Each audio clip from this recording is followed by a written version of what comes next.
aujourd'hui nous allons attaquer quelque chose de particulier puisque c'est un petit test entre guillemets pour savoir quel type de maître vous êtes. Alors il est très important de savoir quel type de maître vous êtes ou quelles sont vos caractéristiques entre guillemets puisque bien souvent le chiot n'a pas de problème. C'est le maître qui a une mauvaise attitude et du coup le chiot répercute ça en faisant des bêtises, en faisant quelques trucs, mais à chaque fois on pense que c'est la faute du chiot alors que bien souvent c'est la faute du maître.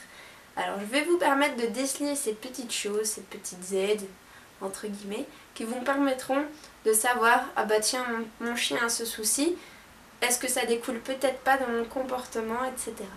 On va identifier tout ça, ne vous inquiétez pas, je vous explique tout de suite. Alors le premier type de maître, c'est tout simplement le dominant physiquement.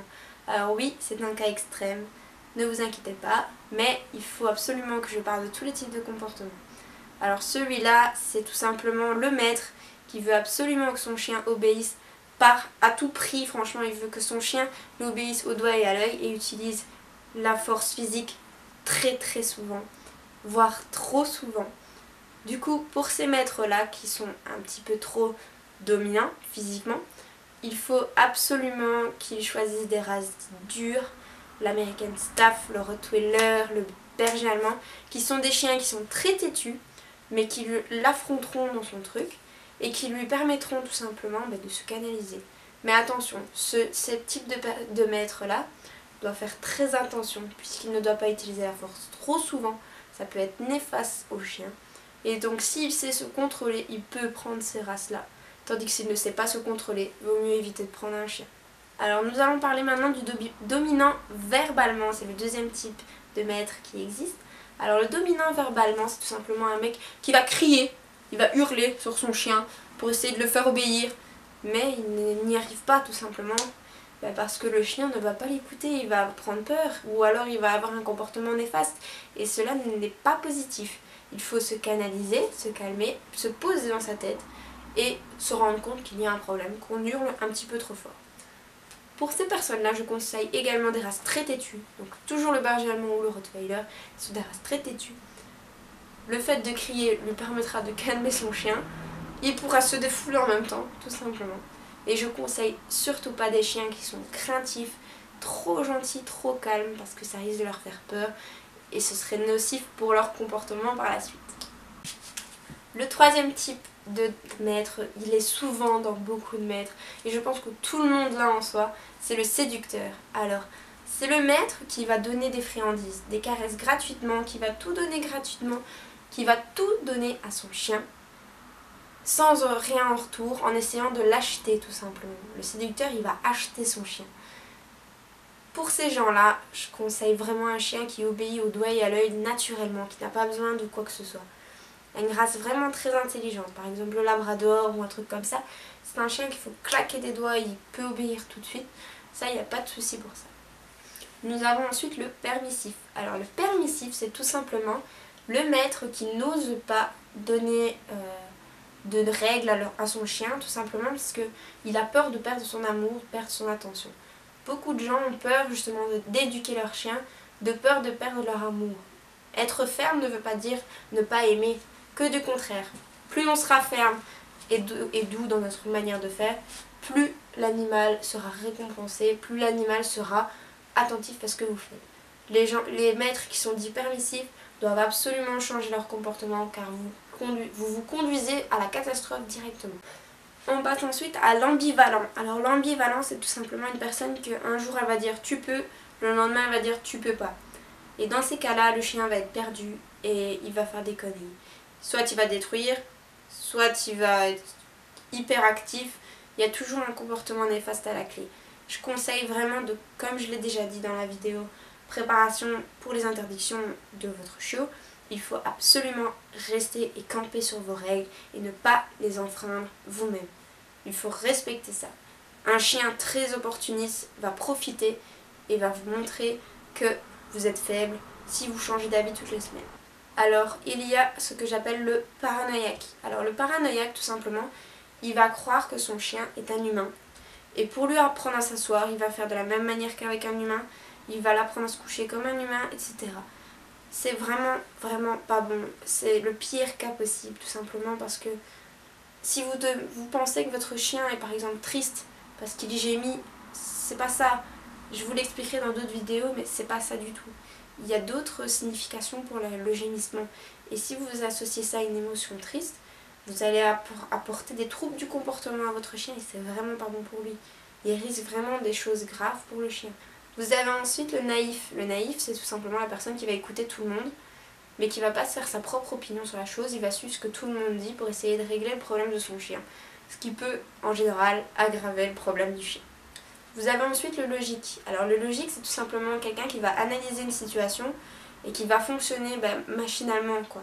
Si par exemple son chien fait pipi devant lui, dans la logique des choses, il sait qu'il doit l'engueuler tout de suite et lui montrer tout de suite le problème. Tandis que, et en autre situation, dans le même cas, le logique, il va voir son chien qui a fait pipi mais ne l'a pas vu de ses yeux, ne va pas l'engueuler parce qu'il sait que ça sert à rien, c'est comme un enfant. Voilà, tout simplement. Ça, c'est une démarche logique. Vous avez ensuite l'intraitable. Alors l'intraitable, c'est celui qui sait tout sur tout. Il faut jamais rien lui dire, il faut pas lui dire tu dois faire comme ça, comme ça, comme ça. C'est celui qui n'écoute aucun conseil, même s'il vient d'éducateur, etc. Il s'est fait son opinion et il reste dans son truc. Et pour lui, bien souvent, quand il ne sait pas résoudre un problème, il le résoudra jamais. Et donc il aura toujours le même problème jusqu'à la fin de sa vie avec son chien. C'est malheureux, mais il y en a beaucoup dans ce cas-là. Et enfin, le dernier type de maître, c'est tout simplement l'enfant. Alors sachez que moi, j'ai une notion sur ça. On ne donne pas de responsabilité à un enfant. Jamais. Jamais pour un chien en tout cas. On ne demande pas à un enfant d'éduquer le chien. On ne demande pas à un enfant de lui apprendre des ordres. On ne demande pas tout ça. L'enfant doit rester l'ami du chien et doit rester un jeu. Je comprends que donner des responsabilités à un enfant, ça peut être bien, ça vous décharge un petit peu, mais l'enfant va amener des troubles du comportement au chien. Il ne sait pas c'est quoi d'éduquer quelqu'un, et lui-même il n'est pas encore éduqué à 100%. Donc faire ça, ça peut vraiment être très nocif. Je crois que c'est le pire cas que je puis vous citer. Franchement, il n'y a vraiment pas de truc faut pas faire ça, c'est vraiment pas bien. Donc voilà, vous connaissez les différents types de maîtres. Dites-moi dans les commentaires quelles sont les petites annotations qui vous correspondent le plus. Ça m'intéresserait de savoir et peut-être que je pourrais vous donner des petits trucs par rapport à votre comportement et le comportement de votre chien, surtout par rapport à son problème, puisque s'il n'a pas de problème, il n'y a pas de souci à m'appeler. Voilà. Donc je tiens aussi à vous préciser que j'ai commencé à faire un petit livre avec toutes mes astuces. Donc il est en préparation, je fais ça après mes heures de cours, parce que vous savez j'ai repris l'école. Et donc voilà, il est quand même bien complété, je fais tout ça petit à petit. Ainsi, peut-être que plus tard, je vous proposerai un e-book avec toutes mes astuces et des astuces supplémentaires qui ne seront pas en vidéo pour vous, mais ça c'est beaucoup plus tard. Je commence à travailler là-dessus tout doucement. Voilà. Donc si vous souhaitez savoir quel type de maître je suis, alors je suis plutôt du logique. Donc au début j'étais très logique parce que je ne m'y connaissais pas. Quand j'ai eu mon premier chien, je ne connaissais rien du tout.